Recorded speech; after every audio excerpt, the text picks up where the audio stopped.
ఇక్కడ ఉన్న తాబేలు పిల్లల్ని చూడండి. ఇవి ఇప్పుడిప్పుడే నేల మీద అడుగులు వేస్తూ ఉన్నాయి. ఇవి సముద్రం వైపుకి ప్రయాణం చేస్తూ ఉన్నాయి. సముద్రపు అలల్లో ఈదాలని అనుకుంటూ ఉన్నాయి.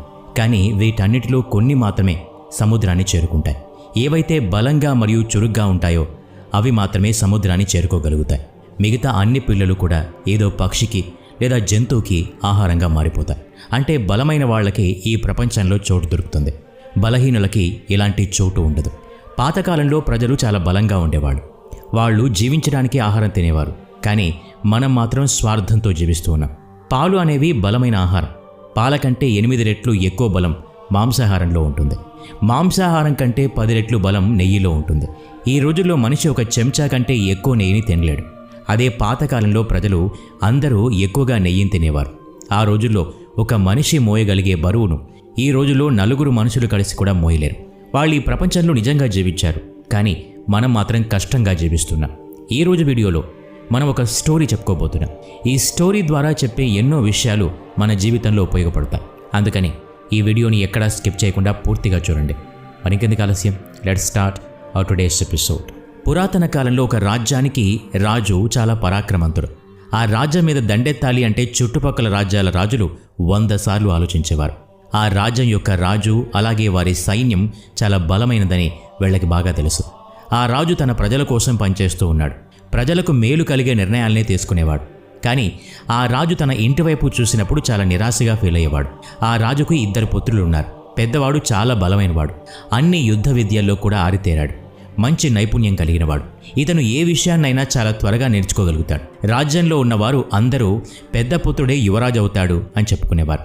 రాజు యొక్క చిన్న పుత్రుడు చాలా బలహీనమైనవాడు. అతను ఎలాంటి యుద్ధ విద్యలు కూడా నేర్చుకోలేకపోయాడు. ఏ విషయంలో కూడా అతనికి గొప్ప నైపుణ్యం లేదు. చిన్న పుత్రుడి గురించి ఆలోచించినప్పుడు రాజు చాలా బాధపడేవాడు. తన 2 పుత్రులకు సరి సమానంగా రాజ్యం లభించాలి అని రాజు కోరిక. చిన్న పుత్రుడు బలహీనంగా ఉండటం అతని తప్పు కాదు అని రాజుకు తెలుసు. చిన్న పుత్రుడి విషయంలో కొన్ని జాగ్రత్తలు తీసుకోవాలి. అలా అయితేనే మొదటి పుత్రుడిలాగా పరాక్రమవంతుడు అవ్వగలడు. ఈ విషయాన్ని దృష్టిలో పెట్టుకుని రాజు ఒకసారి తన చిన్న కుమారుణ్ణి ఒక ఆశ్రమానికి తీసుకెళ్లాడు. ఆ రాజు ఎక్కడైతే శిక్షణ పొందాడో తన గురువు దగ్గరికే కుమారుణ్ణి తీసుకెళ్లాడు. రాజు గురువుతో ఇలా చెప్పాడు, గురుదేవా, నా చిన్న కుమారుడు మీ దగ్గర నుంచే విద్య నేర్చుకోవాలని ఆశ. తనకి ఏమీ తెలియదు, ఎందులోనూ నైపుణ్యం లేదు. కానీ నా మొదటి కుమారుడు చాలా పరాక్రమవంతుడు. అతను ఒంటరిగానే రాజ్యాన్ని పరిపాలించగలడు. 2వ కుమారుడు గురించి ఆలోచిస్తేనే నాకు చాలా బాధగా ఉంటుంది. నా 2 కుమారులకు సరి సమానంగా అధికారం లభించాలి. నాకు వాళ్ళిద్దరి విషయంలో ఎలాంటి భేదాభిప్రాయం లేదు. ఇదంతా విని గురువు ఇలా అన్నారు, రాజా, నీ చిన్న కుమారుడి సమస్య గురించి నాకు తెలుసు. నువ్వు కొన్ని రోజులు ఇతన్ని ఇక్కడే వదిలేసి వెళ్ళిపో. నువ్వు మళ్ళీ తిరిగి వచ్చినప్పుడు నీ కుమారుల్లో మార్పు నువ్వే గమనిస్తావు. ఇది నా మాట అని చెప్పాడు. గురువు మీద రాజుకి చాలా నమ్మకం ఉంది. ఎందుకంటే గురువు చాలా గొప్పవాడు. నా కొడుకును చూడగానే వాడికి ఉన్న సమస్యని గురువు పసిగట్టారు. గురువు మీద నమ్మకం ఉంచి రాజు తన కొడుకుని ఆశ్రమంలో వదిలి వెళ్ళిపోయాడు. రాజు చిన్న కొడుకు అదే ఆశ్రమంలో జీవించడం మొదలుపెట్టాడు. చాలా రోజులు గడిచిపోయాయి. గురువు సరైన సమయం కోసం ఎదురు చూస్తూ ఉన్నారు. ఒకానొక రోజు గురువు శిష్యుడితో, ఈరోజు నీకు ఒకటి చూపించాలి అనుకుంటున్నాను అని గురువు శిష్యుడి చేయి పట్టుకుని ఒక పర్వతం మీదకి తీసుకెళ్లాడు. అక్కడికి వెళ్ళిన తర్వాత, ఈరోజు నేను నేర్పించబోయే విషయాన్ని నీవు చాలా జాగ్రత్తగా నేర్చుకోవాలి. ఎందుకంటే ఈరోజు నువ్వు నేర్చుకోకపోతే జీవితంలో ఎప్పటికీ ఏదీ చేయలేవు. నువ్వు ఇంటికి తిరిగి వెళ్లే సమయం వచ్చేసింది. నువ్వు ఈ భూమి మీదకి ఎందుకు వచ్చావు అని ఈరోజు నేను నీకు చెప్పబోతున్నాను. గురువు శిష్యుణ్ణి పైకి చూడమన్నాడు. పైన ఒక పక్షి కనిపించింది. అది తన పిల్లల్ని పంజాతో పట్టుకుని ఉంది. ఆ పక్షి చాలా ఎత్తుకు ఎగురుతూ ఉంది. ఆకాశంలో ఉన్న మబ్బుల్ని దాటి ఎగురుతోంది.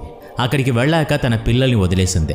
గురు శిష్యులు అక్కడ జరిగేదంతా జాగ్రత్తగా గమనిస్తున్నారు.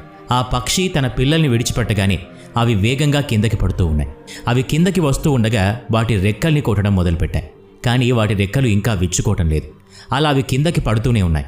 అప్పుడు వెంటనే ఒక పంజా వచ్చి వాటిని పట్టుకుంది. ఆ పంజా ఎవరిదో కాదు, వాటి తల్లిదే. ఆ తర్వాత తల్లి మళ్ళీ వాటిని పైకి తీసుకెళ్ళింది. మళ్ళీ ఆకాశం నుంచి వదిలేసింది. అది చూసి గురువు శిష్యుడి చేయి పట్టుకుని ఒక చెట్టు దగ్గరికి తీసుకెళ్లాడు. ఆ చెట్టు మీద ఒక పక్షి గూడు ఉంది చూడు, ఆ గూడుని జాగ్రత్తగా గమనించు అని చెప్పాడు. ఆ గూడు లోపలే పక్షి పిల్లలు నివాసం ఉంటాయి. అలాగే ఈ చెట్టును కూడా జాగ్రత్తగా గమనించు. ఈ చెట్టు మీద చాలా పూలున్నాయి, కానీ గూడులో ఒక్క పువ్వు కూడా లేదు. పక్షి తలుచుకుంటే తన పిల్లల్ని సౌకర్యవంతంగా పూల మీద పడుకోబెట్టగలదు. కానీ ఆ పక్షి అలా చేయదు. ఎందుకంటే పూల మీద పడుకుంటే పిల్లలు కేవలం పక్షులు మాత్రమే అవుతాయి. కానీ కఠినమైన మరియు అసౌకర్యమైన గూడులో నివసిస్తేనే సమర్థత కలిగిన పక్షులుగా మారగలవు. నువ్వు కూడా ఒక రాజుకి పుత్రుడివి. అలా అని నువ్వు పూల పాన్పు మీద ఉండకూడదు. నువ్వు కూడా కష్టాల్ని అనుభవించాలి. ఆ అనుభవంతో కొత్త విషయాల్ని నేర్చుకోవాలి. అలా నీకు నీవే సమర్థవంతుడిగా మారాలి.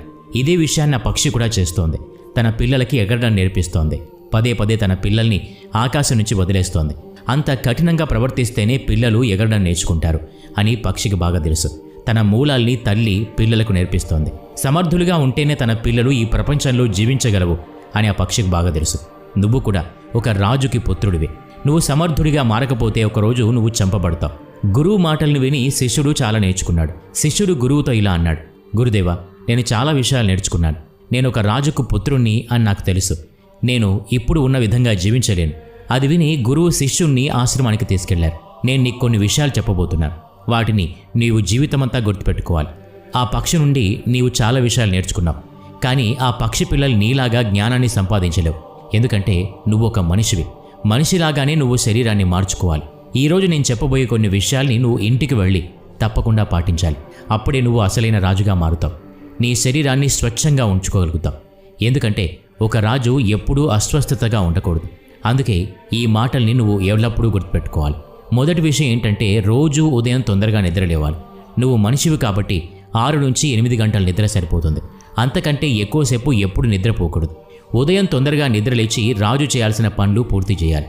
రోజు ఉదయాన్నే యోగా మరియు ప్రాణాయామం చేయాలి. నీ శరీరాన్ని ఎంత స్వచ్ఛంగా ఉంచుతావో నీ లోపల మనస్సుని కూడా అంతకంటే ఎక్కువ స్వచ్ఛంగా ఉంచుకోవాలి. నీ మానసిక శక్తిని పెంచుకోవాలి. మానసిక శక్తి నీకు ధ్యానం వల్ల లభిస్తుంది. ఎక్కువసేపు ధ్యానం చేయాలి. రోజు ఉదయం తొందరగా లేచి ప్రాణాయామం యోగా చేయాలి. ఇలా చేస్తేనే నువ్వు బలంగా మారగలుగుతావు. ఒకరోజు 10 నిమిషాలు లేటుగా లేస్తే ఒక కొరడా దెబ్బ తినండి. రెండో రోజు 20 నిమిషాలు లేటుగా లేస్తే 2 కొరడా దెబ్బలు. ఇలా చేయటం వల్ల కేవలం 4 నుంచి 5 రోజుల్లో సరైన సమయానికి నిద్రలేస్తావు. ఇంకో విషయం ఏంటంటే రోజు మంచి ఆహారం తీసుకో. అనారోగ్యం కలిగించే ఎలాంటి ఆహారం కూడా తీసుకోకూడదు. పళ్ళు, పాలు, ఆకుకూరలు, కాయగూరలు లాంటి మంచి ఆహారం తీసుకో. నీ మనసులో ఏదైనా సందేహం, చింతను కలిగించే విషయాలుంటే వెంటనే వాటిని కుటుంబంతో పంచుకో. అలాంటి విషయాల్ని మనసులో దాచుకోకూడదు. ఒకవేళ దాచుకుంటే అది నిన్ను బలహీనుడిగా మారుస్తుంది. అందుకే ఎలాంటి విషయాన్నైనా ఫ్యామిలీతో షేర్ చేసుకో. ఎప్పుడూ సకారాత్మకంగా ఆలోచించు. నకారాత్మక విచారాల్ని నీ బుర్రలోనికి రానివ్వకు. అందరి జీవితంలో కూడా ఎత్తుపల్లాలు వస్తూ ఉంటాయి. మంచి చెడులు అందరి విషయంలో జరుగుతూ ఉంటాయి. సుఖ దుఃఖాలు వస్తూ పోతూ ఉంటాయి. జీవితంలో ఎన్ని కష్టాలు, ఇబ్బందులు వచ్చినా కూడా బాగా ఆలోచించాలి. ఎప్పుడూ నవ్వుతూ ఉండాలి. నీ మనసులో ఎంత బాధ ఉన్నా అది ముఖం మీద కనిపించకూడదు. ఎందుకంటే నువ్వు ఒక రాజువి. రాజు ఎప్పుడూ నవ్వుతూ ఉండాలి. అప్పుడే ప్రజలు కూడా నవ్వుతూ సంతోషంగా ఉంటారు. చివరి విషయం ఏంటంటే ఎప్పుడూ నువ్వు దానాలు, పుణ్యకరమైన పనులు చేయాలి. ఆ విషయంలో వెనక్కి తగ్గకూడదు. ఎందుకంటే దానాలు చేయటం వల్ల అసలైన ఆనందం కలుగుతుంది. దాంతో మనసు, శరీరం దృఢంగా తయారవుతాయి. కీర్తి ప్రతిష్టలు పెరుగుతాయి. ఈ మాటలన్నీ విని శిష్యుడు గురువు కాళ్ల మీద పడి, గురుదేవా, మీరు నాకిచ్చిన శిక్షణని నేను జీవితాంతం గుర్తుపెట్టుకొని పాటిస్తాను. నా రాజ్యానికి తిరిగి వెళ్ళడానికి ఆజ్ఞ ఇవ్వండి అని శిష్యుడు అన్నాడు. గురువు ఆజ్ఞతో అతను రాజ్యానికి వెళ్ళిపోయాడు. ఈ స్టోరీ మీకు ఎలా అనిపించిందో కింద కామెంట్ ద్వారా తెలియచేయండి. వీడియో నచ్చినట్లయితే లైక్ చేయండి, షేర్ చేయండి. ఇలాంటి మరిన్ని వీడియోస్ కోసం ఈ ఛానల్కి సబ్స్క్రైబ్ చేసుకొని బెల్ ఐకాన్ మీద క్లిక్ చేయండి. నెక్స్ట్ వీడియోలో మళ్ళీ కలుద్దాం. Thanks for watching.